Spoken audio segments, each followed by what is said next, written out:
Good evening and welcome to the National Theatre for this, the third in our series of informal conversations with major performers. It has been a very exciting season so far, which has encompassed such performing giants as Sir Ian McKellen, Dame Judi Dench, and of course, Christopher Biggins. But tonight we are to welcome a man who, although no giant, has nevertheless made a huge impression in his chosen field. Ladies and gentlemen, Mr. Elton John.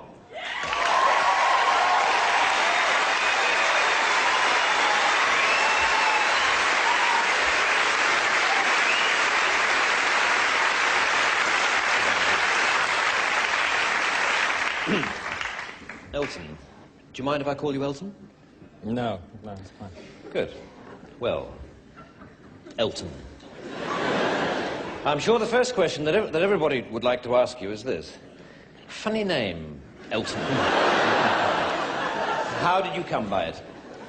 Well, I used to be in a band, and I wanted to become a singer in my own right, and I wanted to choose a name, and the saxophone player in the band was called Elton, so I chose that name. Hmm? Did you ever consider John Elton?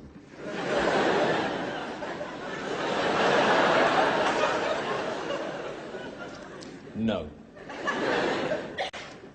You didn't? No.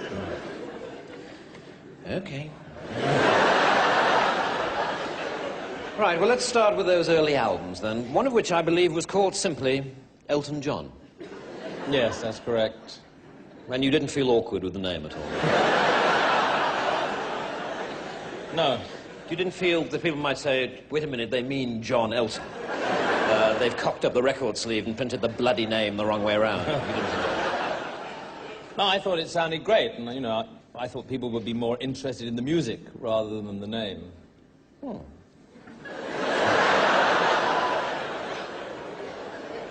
Now, to the songs themselves, many of the lyrics were, of course, written by Bernie Taupin.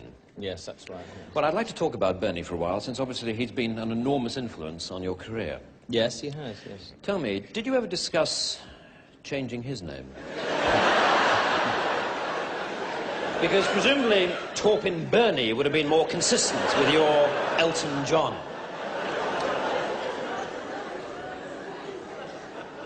Look, do you want to talk about the old songs or not? All right, the songs. The old songs. Your song is a classic, isn't it? Yeah, it's quite popular, yes. Well, there is a verse in that song in which, talking about the eyes of the person that the song is about, you sing, "Excuse me for asking, these things I do. You see, I've forgotten if they're green or they're blue." Yes. What I'd like to know is this. Is it this sort of chronic forgetfulness that led you to forget that Elton is not, in fact, a Christian name at all? It is a surname. And not a very attractive one at that.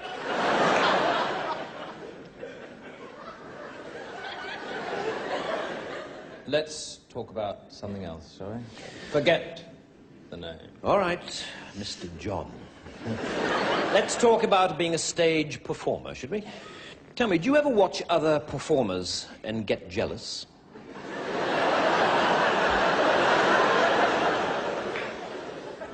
I'm not sure I follow you there. I mean, jealous of what? Well, for instance, Ben Elton.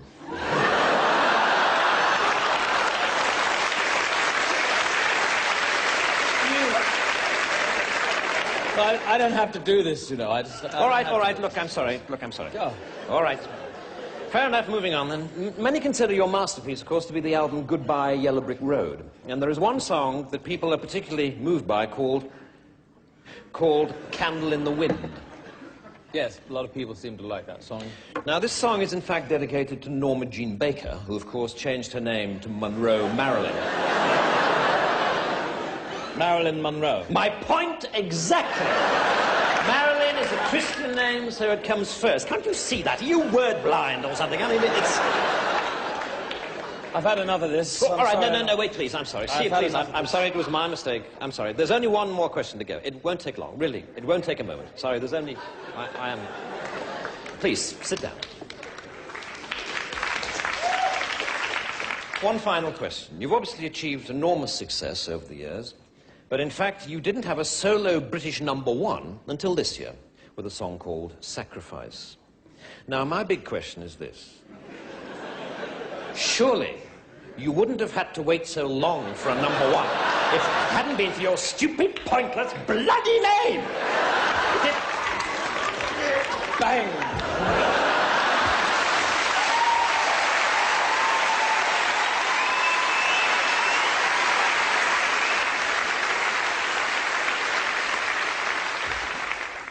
What a head, Dick.